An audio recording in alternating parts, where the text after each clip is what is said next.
Me llamo Andrea y mi relato es breve.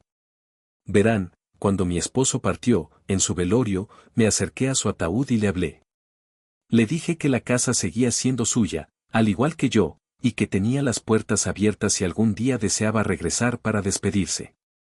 Había escuchado que los seres queridos suelen despedirse en los sueños. Sin embargo, esa misma noche, él volvió. Estaba dormida cuando un frío intenso invadió la habitación. Medio desperté, pero intenté seguir durmiendo. De repente, sentí un brazo rodeándome. Al abrir los ojos, aún medio dormida, noté que era el brazo de mi esposo. Toqué su mano y estaba helada, gélida, pero en ese instante recordé que él ya no estaba con vida. Me quedé paralizada y su brazo se apartó de mi cuerpo. Me giré rápidamente para verlo, pero mi cama estaba vacía.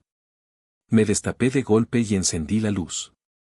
En el lugar donde solía dormir él, el colchón estaba hundido, como si alguien hubiera estado ahí.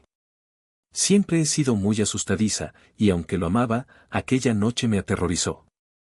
Me llené de pavor y, con respeto, le pedí que no volviera a hacerlo. Esa noche entendí que algunas invitaciones es mejor no hacerlas. Nunca te duermas en un velorio. Nunca te quedes dormido, asterisco asterisco. Esas eran las palabras de mi madre cada vez que asistíamos a uno. Y cuando mi abuelo falleció, supe exactamente por qué. Yo tenía 15 años cuando ocurrió. Mi abuelo partió una noche, de manera natural. Simplemente, no despertó al día siguiente. Toda la familia lamentó su pérdida, y nosotros viajamos 12 horas en autobús para llegar a su pueblo. Cuando llegamos al velorio, ya eran las 9 de la noche. Saludamos a los familiares y participamos en la misa antes de hacer las guardias. No sé cómo será en otros países, pero aquí en México es costumbre que algunos familiares permanezcan de pie junto al ataúd. Esa noche le tocó a mi padre. Cuando dieron las 3 de la mañana, le dije a mi madre que tenía demasiado sueño y que iría a descansar al cuarto de mi abuela, pero no me lo permitió. Me miró con temor y enojo, recordándome todas las veces que me había advertido que jamás debía dormir en un funeral. Para evitar que cerrara los ojos, me obligó a quedarme en la guardia hasta el amanecer. 4 horas estuve junto a mi abuelo, luchando contra el agotamiento.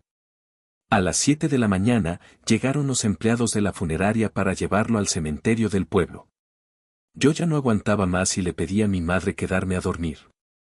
Accedió, pero antes me hizo desayunar. Me sirvió un café y una pieza de pan. Tomé mi desayuno y subí a la habitación. Escuché cómo todos salían. Apenas terminé la mitad de mi comida cuando me recosté y quedé profundamente dormido. Minutos después, una sensación extraña me despertó. Era como si alguien se acostara a mi lado. No podía ver, pues estaba de espaldas, pero oí un sollozo ahogado. Era un llanto bajo, entrecortado. Supuse que era mi padre, pues tenía voz de hombre. No quise abrir los ojos porque el cansancio me dominaba, así que intenté volver a dormir. Sin embargo, el llanto se hizo más fuerte.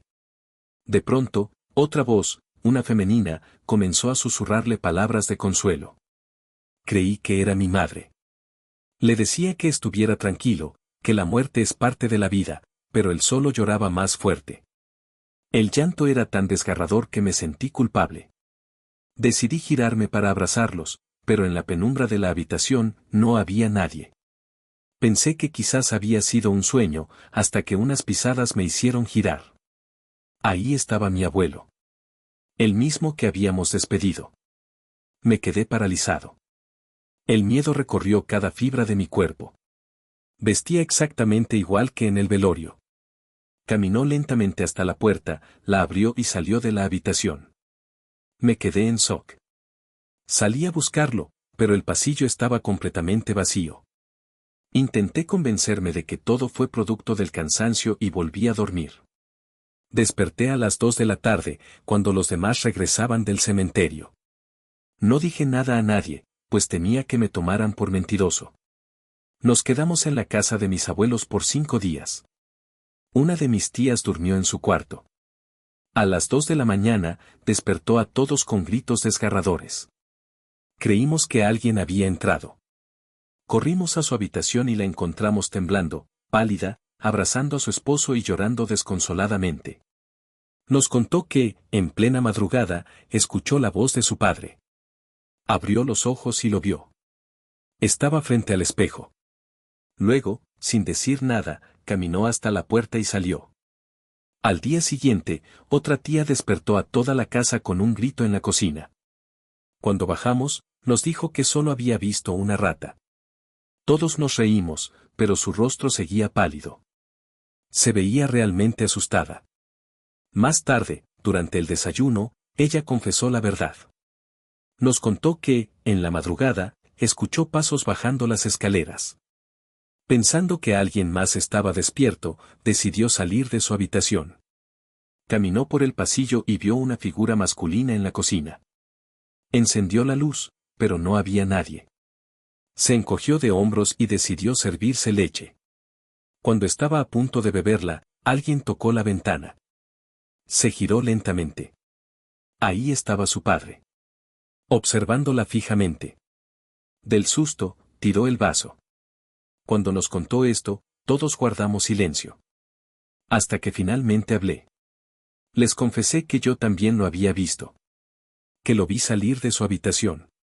Un tío nos explicó que quizás mi abuelo estaba recorriendo por última vez su hogar, despidiéndose. También mencioné la voz de la mujer que escuché consolándolo. Mi madre me miró con tristeza. Era tu abuela, susurró. También falleció en esta casa. Un escalofrío recorrió mi espalda. Aquello nos aterrorizó a todos. Esa misma mañana, la mayoría de la familia decidió regresar a sus hogares. Hasta el día de hoy, siempre le repito el mismo consejo a mi hijo. Nunca te duermas en un funeral. Cuando tenía 13 años, me llevaba increíblemente bien con un primo de mi edad. Nos entendíamos como si fuéramos hermanos, éramos inseparables. Pero un día, se enfermó gravemente y lo llevaron de urgencia al hospital. Mientras toda la familia rezaba por su recuperación, el doctor nos dio la noticia que jamás hubiéramos querido escuchar: había fallecido esa tarde. Me quebré en llanto. No podía aceptar que mi primo ya no estaría más. Regresamos a casa mientras mis tíos se encargaban de los trámites para el velorio. Cuando llegó el momento, me acerqué a su ataúd para despedirme. Con lágrimas en los ojos, le hablé. Le pregunté por qué nos había dejado, le dije cuánto lo extrañaría. Me apoyé sobre el féretro, llorando desconsoladamente. De pronto, sentí un jalón muy fuerte en mi cabello. Me empujó hacia atrás. Sorprendida, volteé de inmediato, creyendo que alguien me estaba quitando de ahí, pero no había nadie cerca. Todos los presentes me miraban con asombro. Comenzaron a murmurar. ¿Lo viste? ¿Viste cómo le levantaron el cabello? Pregunté quién había sido, pero todos negaron haberme tocado. Mi primo y yo solíamos bromear de esa manera, jalándonos el cabello mutuamente. Miré su ataúd y le sonreí entre lágrimas. Sé que eres tú. Te estás despidiendo. Esa fue mi experiencia. También quiero compartirles otro suceso que marcó mi vida. En 2019, mi esposa falleció en el parto junto con nuestra bebé.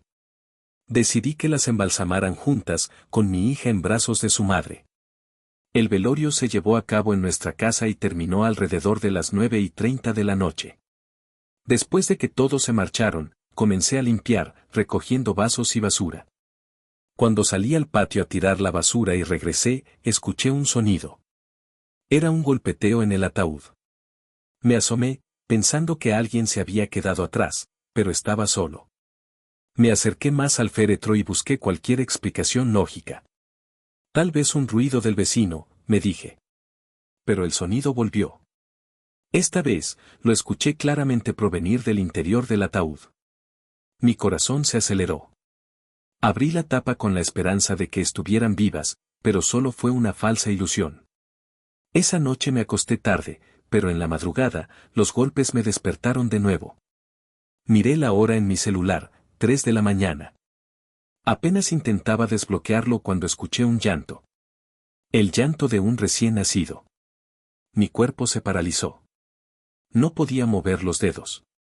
Un escalofrío me recorrió la espalda. Debajo de las cobijas, sentí algo frío. Un cuerpecito pequeño. Respiré hondo y con manos temblorosas, encendí la linterna del celular. En cuanto la luz iluminó la habitación, el llanto se detuvo. Frente a mí, por apenas un instante, vi a mi esposa. Llevaba la bata del hospital. En sus brazos, sostenía a nuestra bebé.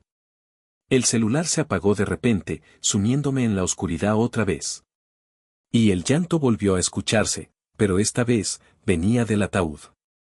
Encendí la luz y corrí hacia el féretro. Mi esposa seguía allí, pero su rostro se veía diferente. Tenía una expresión de miedo. Sus ojos reflejaban tristeza. Esa madrugada me quedé junto a ellas, velándolas hasta el amanecer. Cuando llegaron mis familiares, les pedí que hiciéramos más rezos, pues sentía que no querían irse.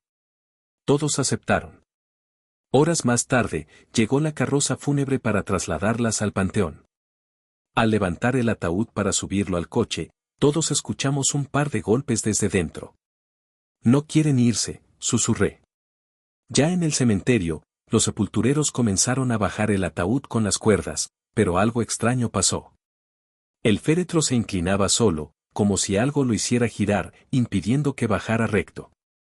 Uno de los trabajadores se me acercó. No se quiere ir, me dijo en voz baja. Yo me acerqué a la tumba y, con voz firme, le hablé a mi esposa. Amor, deja que terminen su trabajo. Sé que duele, pero debes descansar. Algún día nos volveremos a encontrar y podremos disfrutar de nuestra hija. Encuentra la paz. Siempre las amaré. En cuanto terminé de hablar, el ataúd dejó de moverse. Finalmente, lograron enterrarlas. Volví a casa con el corazón destrozado. Al principio, el vacío fue insoportable.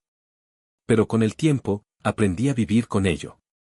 Nunca las olvidaré, pero he encontrado la forma de seguir adelante. Esa fue mi historia. Audiencia, buenas noches.